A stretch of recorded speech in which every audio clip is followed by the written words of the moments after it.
All right, now we're not going to London, we're going to Paris. Yeah, that's where Juliana is for the new Global Financial Pact Summit that has been on since yesterday. President Tinubu is there. And yesterday on our sister program, World Today, where Mr. Dele Alake was there to expatiate on some of the moves the president is making. We'll look forward to more of those and how they will implement it back in the country. But for now, Juliana has helped us arrange for a climate change activist. You know, it's all about climate change there, climate financing and all of that. We have joining us Adenike Oladosu, a climate change activist, joining us from Paris to give us some of the conversations there. Good morning, Ms. Oladosu. Hi, good morning. Thank you. So how's it going there? We know you're all about climate change and financing and all of that, but a lot of African countries are not happy with the developed countries because I think about $100 billion or so that was promised, we haven't seen it. And yet, cutting down or working on our climate change is going to, well, disturb our economic activities. Fossil fuel, for one, is a major one. So what is new about the conversation on climate change? Yeah, definitely. There are several new things or new development happening in the climate world. And so we just had the Bonn Climate Conference that happened in Germany a week ago, which is one of the most important summits that is going to shape the COP28 that is going to happen later this year in Emirates in Dubai. At the same time, now we are having the new global climate finance, and I've been a Nigerian youth delegate on climate finance, and I've been following closely all of these climate-related issues. And currently in France, trying to see how world leaders want to agree, especially from developed country, because it talks about new global financing. And so I'm wondering how they want to synchronize those different financial commitments that they have made in order to say that we'll make this a reality and not just to come and talk, you know, because vulnerable countries like ours in Nigeria have already been faced with this reality that climate change is no longer a threat. And so we need climate finance for just transition and for every other thing in adaptation, in dealing with the climate crisis in order to prevent more loss and damages.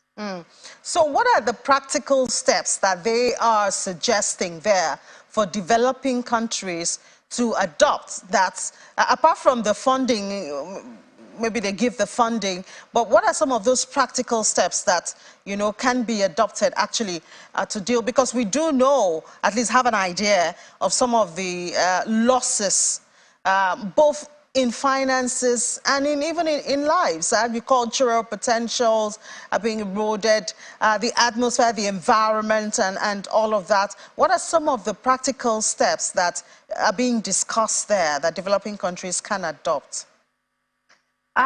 So I've heard from different world leaders, and to summarize it all, it's the fact that they talked about debt swap, you know, because many developing countries have a lot of debt to tackle or to deal with. And so we are talking about how do we swap the debt for the climate finance that we need, because I also heard from the president of Kenya on talking about the fact that it takes $5 billion annually to service their debt. And I think the same thing to Nigeria has a similar scenario on debt servicing. And so they were talking about how do we reform our multilateral organization that will be flexible enough for us to be able to access this finance as quick as possible. We also heard from Pakistan, because last year they had the worst flood that hit their country. And so they're also talking about how do we access this finance. And so it's all about making this finance accessible and also challenging it to climate smart agriculture, to affordable renewable energy sources, and to different areas in our economies that we need a just transition in different areas, looking at the fact that Nigeria